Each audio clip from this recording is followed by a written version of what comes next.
And so there are certain ways to harmonize or to neutralize what's going on biochemically in that person's body.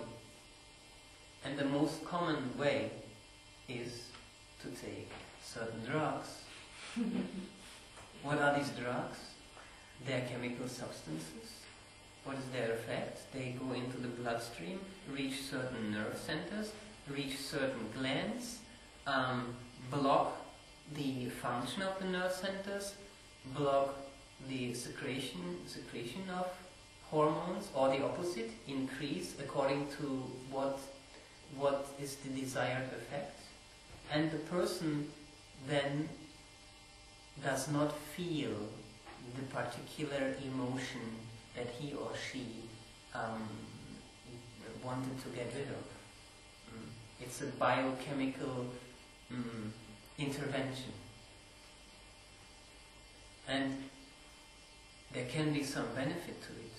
You know, in emergency cases or in a case of tremendous pain, you take a painkiller and you get some relief. But also we all know that there are negative side effects. And sometimes they are substantial. These side effects are usually that this biochemical intervention causes a loss of another function, of another faculty, of another part of the human potential. Another emotion, another ability to think or to feel is being blocked, is being suspended. One loses a certain degree of one's own abilities, one's self-control. And physically also, these drugs are usually toxic. They have a toxic effect on the physical body. So they are harmful to the liver or to the kidneys or whatever it is. So they are negative side effects. But actually, our human body is a pharmacy in itself. We have so many chemicals, substances in our body already stored. And asanas are a way of affecting our glands and subglands. As I said, there are so many, not only the major glands, but there are also finer, subtle glands in our body. And asanas help to affect those so that we can achieve a similar biochemical effect in our glands by which we can harmonize, regulate our hormone secretion. And so, for example, there are asanas that work on, say, this third chakra or the Manipura chakra. And by doing those asanas, say for example the Mayur asana or peacock pose, by doing these asanas, we are able to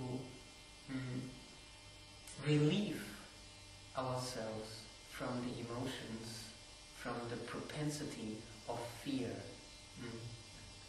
virtually biochemically, by affecting the gland, which then changes its secretion of hormones.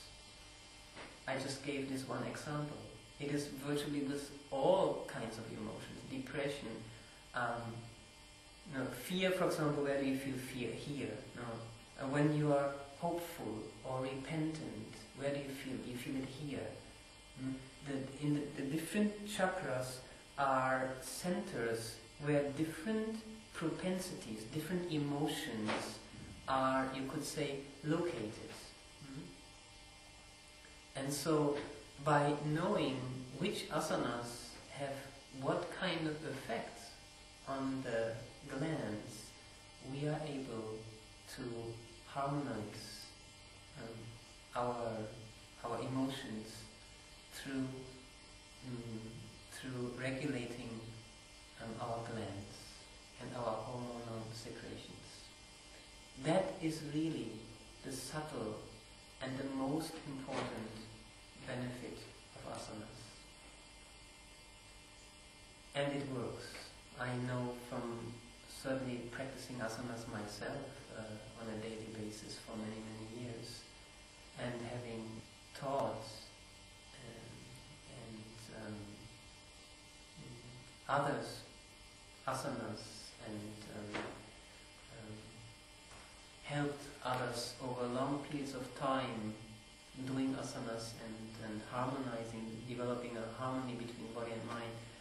Certainly not only I, but it is the experience of virtually thousands and millions of people that these asanas have such a profound effect. But in order to attain this kind of effect, they need to be done regularly. Doing them once certainly is beneficial and has effects like feeling more relaxed, feeling revitalized. But in order to really have a substantial harmonizing of glands, that requires a regular practice of asanas. Yeah. So that is the main benefit of the practice of asanas. And again, with our ability to have to direct our emotions rather than being totally controlled and directed by them, that is very important in spiritual development and for the practice of meditation. To be able to meditate, to free the mind from so many other thoughts and feelings and channel the mind towards the blissful consciousness within. The asanas